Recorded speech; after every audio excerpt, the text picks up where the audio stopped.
This is your captain speaking. We are ready for takeoff.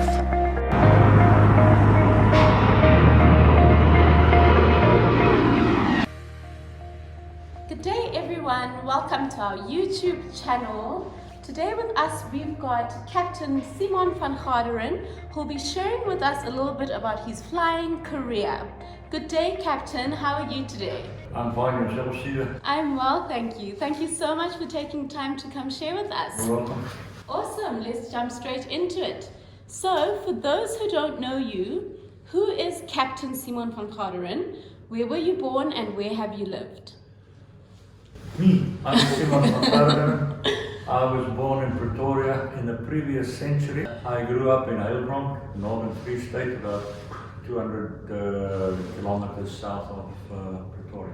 My father was the science teacher there. He taught for 43 years and he was absent on his own sickness 3 days. That's incredible. And Simon, do you have any other interests outside of flying?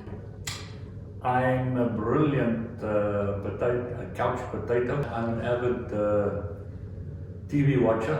I read a lot, and I've just recently helped a group of people to complete a book on the Buccaneer. We're writing the history of it. It's 5 books about yay thick. I have published 4 books, but the fountain is empty now. Yeah, that is stunning. And how old were you when you started flying? What sparked the interest for you? I've always watched it from afar. I was 16. I was on a school tour in Rhodesia, now Zimbabwe, and we were at the Victoria Falls, and there was an antiquated, it was called the de Havilland Dragon Rapide. Twin wings, I think 5 passengers, and for £2 in those days, you could go for a 10-minute flip. Okay. And I loved from the moment we left the ground, I just loved it. And I thought, wow, I never thought of it as a career, but just for the joy of it, I thought that was tremendous. And of course, the view of the Victoria Falls, it's one of the spectacles in the world. Beautiful, beautiful. And after you'd completed your training and obtained your commercial pilot license, what was the next step for you? I trained a funny way around. I got my COM, as you call it, Flying Sabres. It was a fighter, transonic, supersonic, breaks off to 40,000 feet, 8 minutes. But my PPL was the funny one. I was trained in the Air Force, so after wings or during wings course, my friends all motivated me to get a civilian license to flip the girls. So I got the license and I flipped the girl, and the end of this year we'll have been married for 54 years, so it worked. Completed my Air Force training. I was in the Air Force for 27 years, and then I went civilian. I saw that my flying career was over, and I was not prepared to sit behind a desk. So I went the corporate route and then to the airline, and I was in the airline for 15 years. Stunning. And then I came here. What a career. And in all this flying that you've done, would you describe yourself as an airline pilot, an Air Force pilot, a corporate pilot, or contract pilot? You know, that's very difficult to answer. I have no specific preference. Air Force flying is young man's flying. Old people can't do that. It's not restful, it's very high G, it's very strenuous.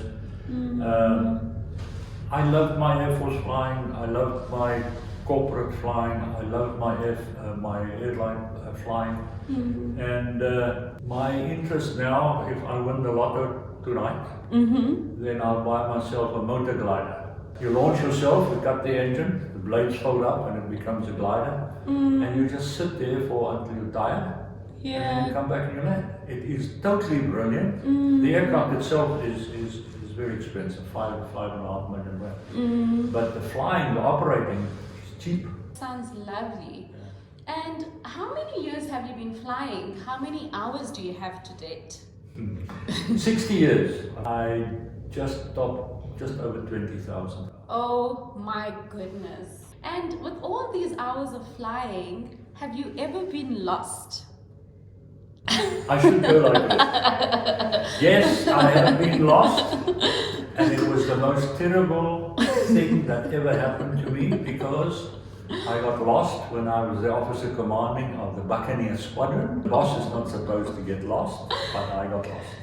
We just had a new navigational system, or navigational suite fitted to the aircraft. It was all singing, all dancing, it was magnificent.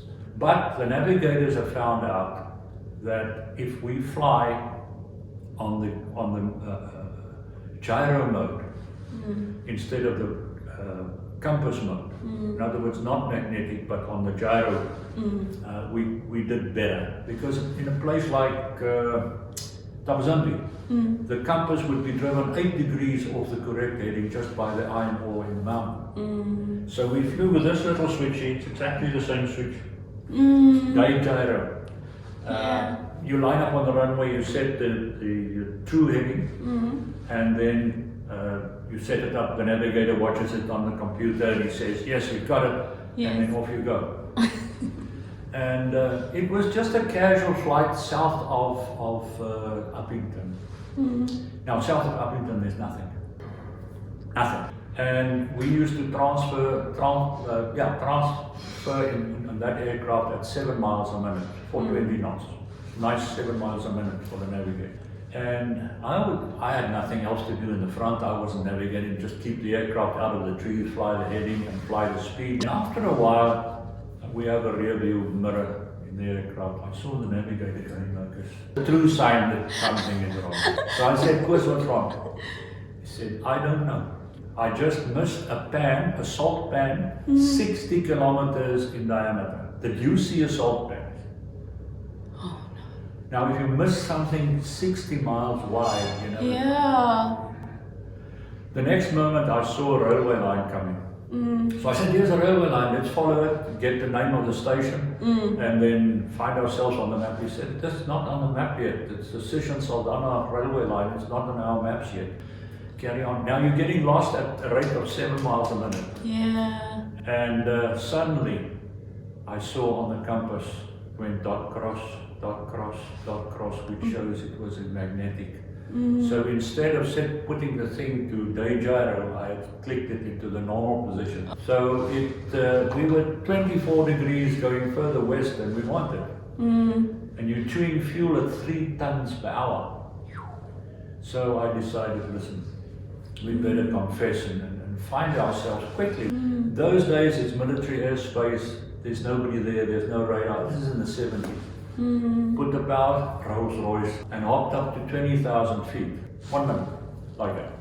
So I looked like this and I thought, uh-oh, here's the sea. We weren't supposed to be near the sea. And he said, Chris, do you know where we are? I said, no. I said, I recognize this. I flew vampires years north of Langebaanberg, 60 miles north of Cape Town. So I said, I know this place. So I looked around. Now from 20,000 feet you can see railway lines, and I said I can see a road there. So put the dive brakes out, flight idle, went down. Now you're trying to read the name of the station at 400 knots indicated. And the first pass I said AIM, ends with the EIN.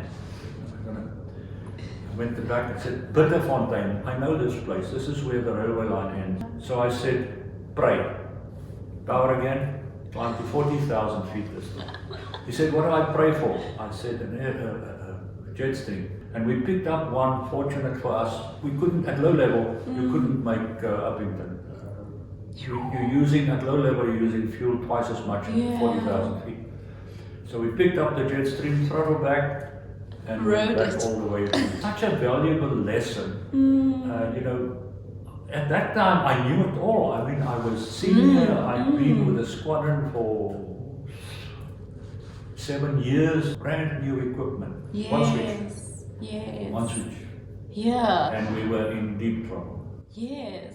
What a brilliant story.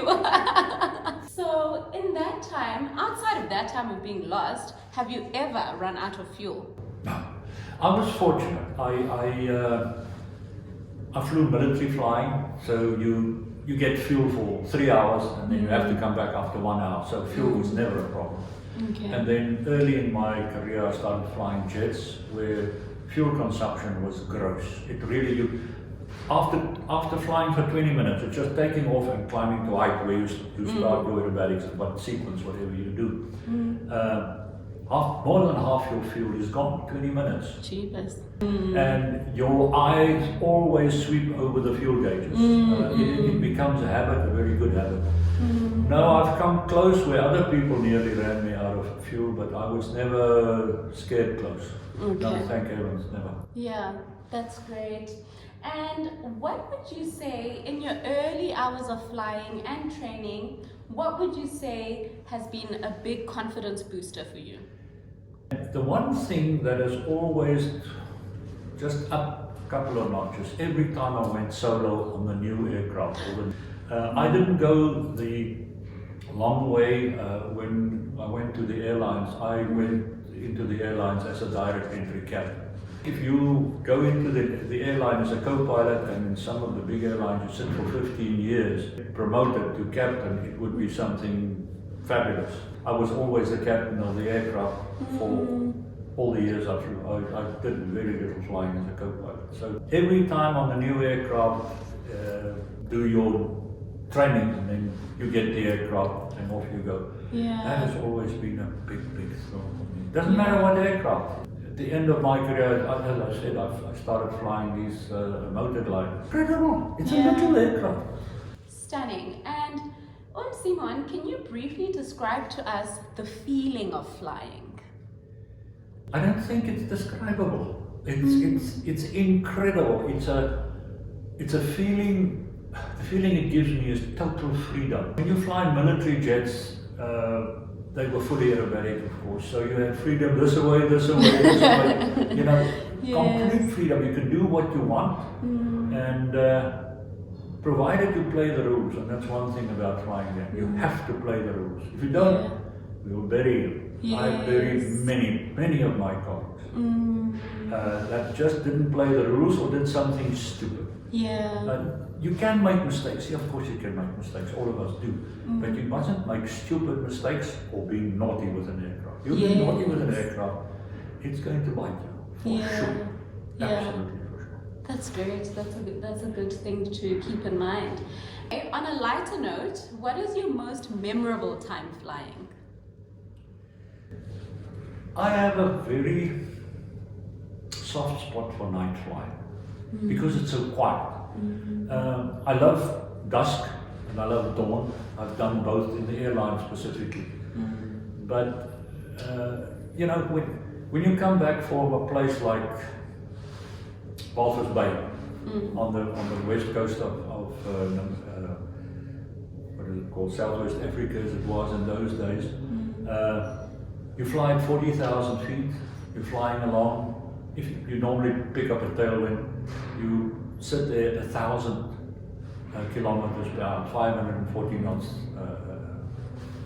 crunch. It's dead quiet. The autopilot flies within a foot and a degree and a knot, you know, and it looks like a map. You're hanging there. You don't see motion at 40,000 feet. And everything is so peaceful. I loved it, and the stars are so brilliant. I mean, there's not much in Namibia. There's not much pollution. I always loved it. Beautiful. That really sounds is, so really is beautiful. And Simon, do you have any advice that you would give to upcoming pilots or anyone who'd like to enter the aviation industry? Oh, absolutely. One thing. You must have respect for the aircraft. If you don't, it's going to bite you for sure. You must have respect and you must study very, very hard and learn everything you can possibly know about this aircraft and aviation. The more you know, the safer you are and more efficient you are. But without absolute respect for the aircraft, you're going to head for big trouble. You're going to come across for sure. Yeah. I was fortunate. I learned to fly on a Harvard, which was a difficult, heavy aircraft, unforgivable. It was always looking to bite. I started off with respect.